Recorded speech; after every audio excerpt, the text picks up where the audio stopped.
Namaskar and welcome to What Does This Data Say? I am Ajay Prakash. In today's episode, I'm going to talk not so much about data, but about an event that happened in our country almost 52 years ago. And that day was 30th January 1971. Now, there are quite a few things that have happened in our country on January 30th.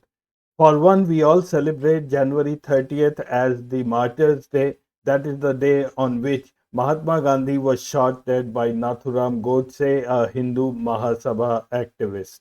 Now, if you look at the checkered history of the state of Jammu and Kashmir, you will find that several events and milestones have happened in this state in the month of January. Among the several dates in January, I have in particular chosen 30th January 1971 for the simple reason that on this day, something happened in the history of this state which changed the entire geopolitical situation of the subcontinent. And that is something I want to remind all of you. This year, as we know, the Bharat Jodo Yatra will be concluded in Srinagar on January 30th. By that time, Rahul Gandhi would have walked roughly around 3,500 kilometers in 12 states in 150 days. He is spreading the message of peace and love as against the BJP government, which he says is systematically spreading the division between Hindus, Muslims, Sikhs, etc. This year has been extremely cold for the Jammu and Kashmir state and especially the Kashmir Valley.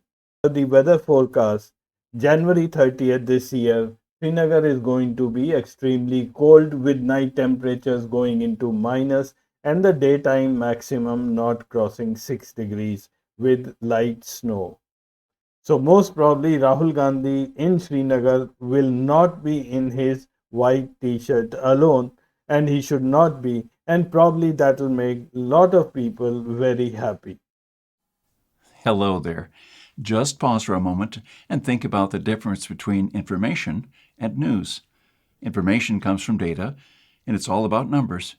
Researchers analyze these numbers and present them to you as authentic, genuine information. On the other hand, the news is just an opinion, and opinions can be manipulative. The only way you can recognize propaganda and fake news is by looking at the data.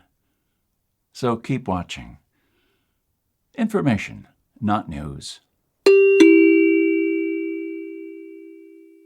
On 30th January 1971, an Indian Airlines Fokker Friendship aeroplane named Ganga was on a routine flight from Srinagar to Jammu. En route, this flight was hijacked by two Kashmiri young separatists who at that time belonged to the National Liberation Front, which is an organization which later transformed itself into the Jammu and Kashmir Liberation Front. Hijackers were Hashim Qureshi and Ashraf Qureshi. They took this aircraft to Lahore, and then, after a few hours, when the Pakistanis negotiated, they released the crew and the passengers. But after a few days, this aircraft was burned down by those people. I will now explain to you some of the details due to which this event had transpired and how later on this totally changed the geopolitical landscape of the subcontinent.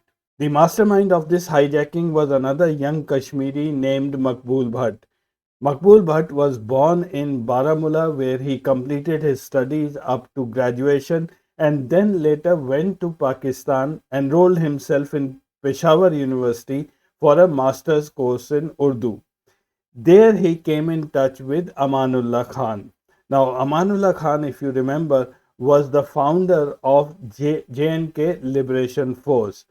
Makbul Bhatt already had strong separatist ideas while he was in India, and Amanullah Khan fully exploited these views of his. With the active support of Amanullah Khan and the backing from the ISI of Pakistan, Makbul Bhatt formed the National Liberation Front, and through this organization, for several years, he continued terrorist activities in the Kashmir Valley. In 1976, Makbul Bhatt returned to India, and then, while carrying out a bank robbery in Baramulla, he was caught by the security forces. He was then brought to Delhi, and then he was lodged in Tihar jail. A long legal fight then started in the courts, and finally he was awarded a double death penalty. Makbul Bhatt then appealed to the President of India for clemency, and his request was kept pending for a very long time. For 8 long years, he was kept in Tihar jail. And then suddenly, one fine morning, the President of India rejected his clemency appeal and he was hanged on 11th February 1984. Why Makbul Bhatt was hanged all of a sudden? I'll tell you that small story. Now, many of you may recollect the killing of the Indian diplomat Ravindra Matre in Birmingham in the first week of February 1984. Ravindra Matre was an officer in India's consular office in Birmingham, and one day while he was coming home, he stepped out of the bus. He was carrying a birthday cake for his daughter. A few men came in a car and abducted him. The kidnappers demanded the release of several NLF terrorists who were lodged in Indian jails, including that of Makbul Bhatt. They also demanded a ransom of £1 million. Both demands were rejected by the Indian government. On February 6, according to the police, Matre's body was found in a farm lane about 20 miles southeast of Birmingham. The J&K Liberation Front claimed responsibility for the killing. Amanullah Khan, who was the founder of JKLF, was already in the UK at that time, and it is a well known fact that he was behind the kidnapping and killing of Matre. As soon as the news of Matre's killing reached India, Indian government acted very swiftly. Next day, the president rejected Makbul Bhatt's appeal for clemency, and the very next day, he was hanged to death on February 8, 1984. Why I gave you this background is because when I tell you about the hijackers, you will be able to relate to the other characters in this whole drama and also understand how India was struggling with these Kashmiri terrorists, not only in India and but also in countries abroad. Both the hijackers, Hashim Qureshi and Ashraf Qureshi, were Indians. Hashim Qureshi was born brought up in Srinagar, and that's where he completed his studies. Later on, he went to Pakistan for some business purposes, and that's where he got in touch with Makbul Bhatt. Hashim Qureshi always thought that armed struggle is the only way to liberate Kashmir from both India and Pakistan. And that's why it became so easy for Makbul Bhatt to work on him, who finally got him to join his own party, the National Liberation Front. And that's when the conspiracy to hijack an Indian plane was made. The whole idea behind the plan was that through this method, they would be able to highlight the cause of the Kashmiris in the global media. And also, they would be able to negotiate the release of some of their own NLF members who were in Indian jails. Makbul Bhatt arranged for the training of Hashim Qureshi through the Pak Army and the ISI.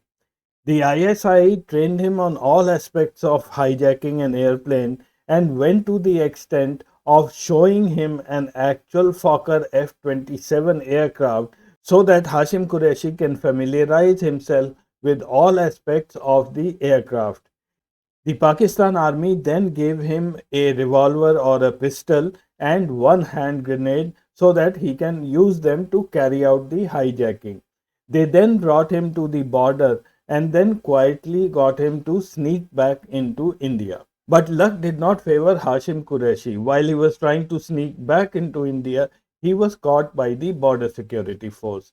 They interrogated him and they found that he was in possession of a revolver and a hand grenade. But Hashim Qureshi quickly made up a story. He said, "Yes, I have been trained by Pakistan. I was trying to sneak back in, and if the BSF lets him go, he would keep him posted about the terrorist activities being carried out through Pakistan into Kashmir." The BSF agreed to leave him, but he never told BSF the plan about the hijacking. Once back in Srinagar, he got his cousin brother Ashraf to join him. He ordered a toy pistol and then he made a grenade out of wood. He painted it in silver color so that it looks real. And then both of them were all set to put the years of training into action. So on 30th January 1971 morning, both of them boarded this flight from Srinagar to Jammu, and on en route they hijacked this flight to Lahore using a toy pistol and a wooden hand grenade. And the ISI were fully aware that such an event is going to take place. Makbul Bhatt had also been informed that the hijacking has taken place, and he also rushed to Lahore airport by the time the aircraft reached there. There was hardly any security at Lahore airport. The news agencies and reporters had all surrounded the aircraft from as close as 20 feet away. Later in the day, the security agencies in Lahore negotiated with the hijackers and secured the release of the crew and the passengers. They were all sent back to India a couple of days later through the Hussainiwala Road border.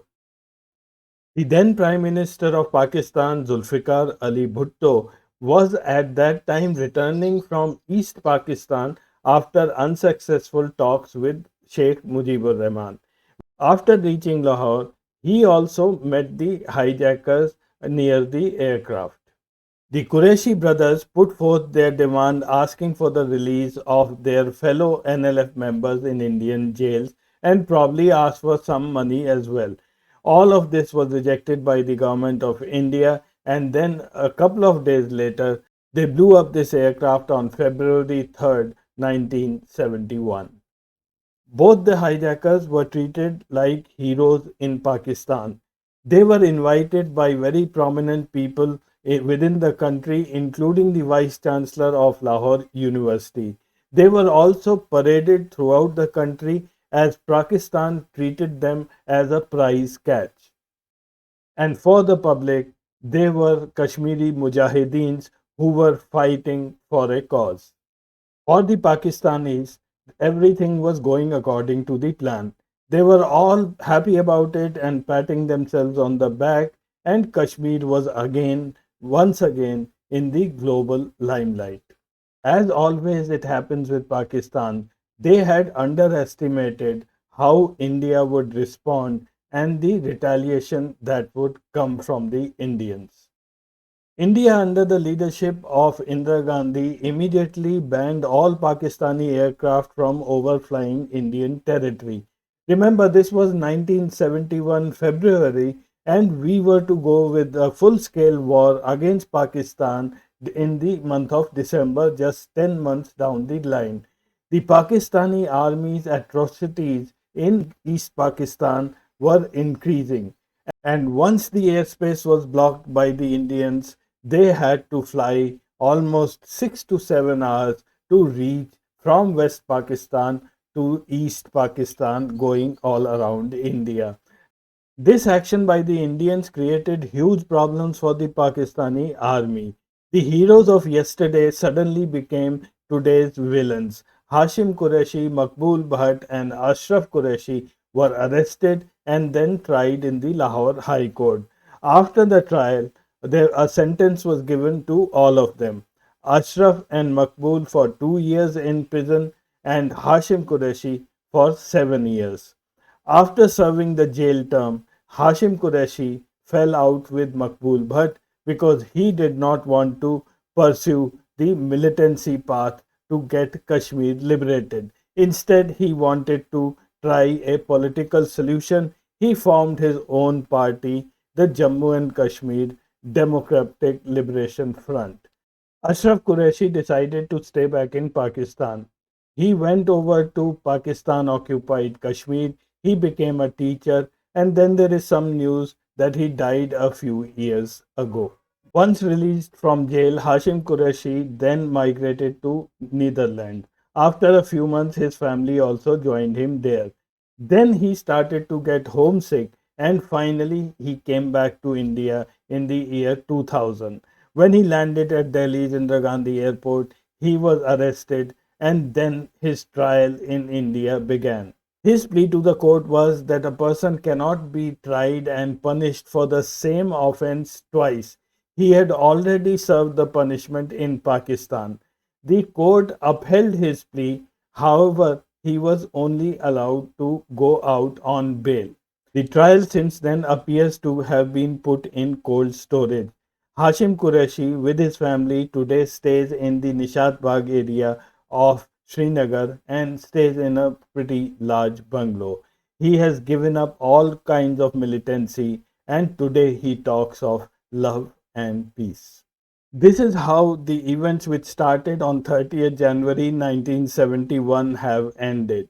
Bangladesh was created, Pakistan was cut down to size, and yet this country does not stop its policy of state sponsored terrorism. This is an extremely short version of the entire story. I know you will have a lot of questions, and so do I, and they are all going to remain unanswered. For instance, Hashim Qureshi, whenever he crossed the border, it was with the help of the BSF. And then, when he came back, he was caught with a revolver and a grenade, and yet he was released. And then this Qureshi brothers duo was able to hijack an airplane with a toy pistol and a wooden grenade, and they were able to pass through all the security checkpoints at Srinagar airport, which normally is a very sensitive airport. Also, it is said that Hashim Qureshi was not in favor of blowing up the plane. It was the Pakistani security agencies which brought him a can of kerosene and forced these guys to blow up that aircraft. So, in this world of espionage, it is very difficult to find out who is an agent and who is a double agent. Thank you very much for watching this episode. I'll see you again next week with some more interesting data. Till then, namaskar and goodbye.